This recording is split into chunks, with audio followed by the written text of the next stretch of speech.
देश आज देसी आतंकवाद की आग में जल रहा है।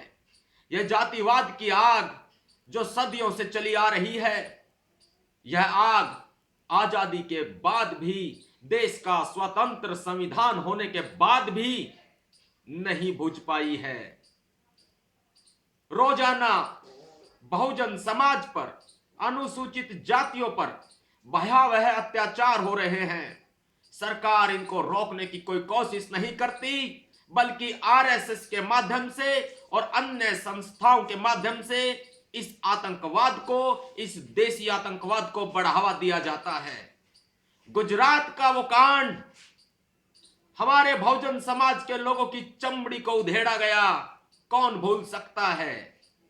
सोशल मीडिया से यह क्रांति की आग जगी, तब हमारी लोकतंत्र का चौथा स्तंभ कही जाने वाली मीडिया की भी आंखें खुली। आज गोरखपुर में, उत्तर प्रदेश का गोरखपुर, डुमरी खास गांव, आज यहां दो परिवारों के बच्चों को, जो युवा थे, जिंदा जलाकर मार डाला गया। एक लड़का जिसकी उम्र लगभग 26-27 साल के आसपास है, जिंदगी और मौत की जंग लड़ रहा है। आपको बता भी देना चाहूंगा, वहां के जो इंस्पेक्टर हैं चोरा चोरी थाने के, उनसे मेरी फोन पर भी बात हुई, उनसे मैंने जानकारी ली, तो उन महाशय को तो यह भी नहीं मालूम कि पोस्टमार्टम लखनऊ में कहां पर होता है। लखनऊ रेफर किया गया है उन बच्चों को, उनको यह भी नहीं मालूम, क्योंकि 27 साल के एक बच्चे की जो है इस बुरे तरीके से जलाए जाने की जो ये घटना हुई है, इसमें उसकी मृत्यु हो चुकी है। तड़पा तड़पा कर मारा गया है इन लोगों को। सो रहे थे बेचारे, बहुजन समाज के बेटे सो रहे थे, सोते हुए उन पर पेट्रोल डालकर आग लगा दी गई और उनको बुरे तरीके से जलाया गया, अस्पताल ले जाया गया। एक की तो मृत्यु हो गई और दूसरा आज भी जिंदगी और मौत की जंग लड़ रहा है। इंस्पेक्टर साहब को यह भी नहीं मालूम कि दोनों बच्चे कितना प्रतिशत जले थे। अस्पताल में मेरी बात हुई, अस्पताल प्रशासन का कहना है कि अब तक पुलिस आई ही नहीं है। 3 दिन हो चुके हैं इस घटना को।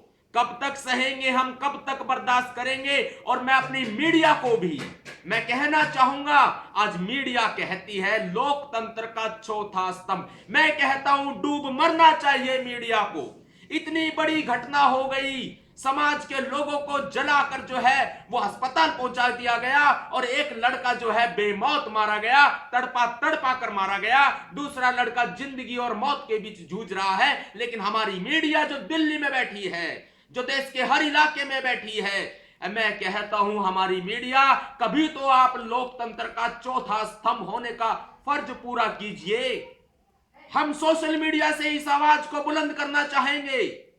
अगर 15 दिन के भीतर आरोपियों की गिरफ्तारी नहीं की गई, क्योंकि पुलिस ने मुझे बताया था मात्र 2 आरोपी गिरफ्तार हुए हैं, उस पर भी आरोपियों को गिरफ्तार करने के बावजूद भी पुलिस ने कोई भी कार्रवाई नहीं की। और जो आरोपी गिरफ्तार नहीं हुए हैं, अगर 15 दिन के अंदर अंदर आरोपियों को गिरफ्तार नहीं किया जाता है तो भयावह आंदोलन होगा, पूरे देश में आंदोलन होगा, जंतर मंतर पर आंदोलन होगा।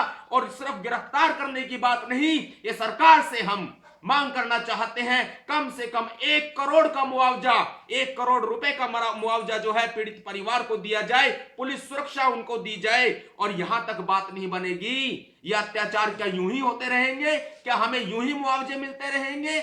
और फिर जो है कानून का साथ लेकर, पुलिस का साथ लेकर आरोपी छूटते रहेंगे? नहीं, आज क्रांति की आवश्यकता है। हम लोगों को क्रांति करनी होगी और यह क्रांति पूरे देश में फैलानी चाहिए। ना पुलिस भी सुन ले, कान खोलकर सुन ले, प्रशासन सुन ले, सरकारें सुन ले।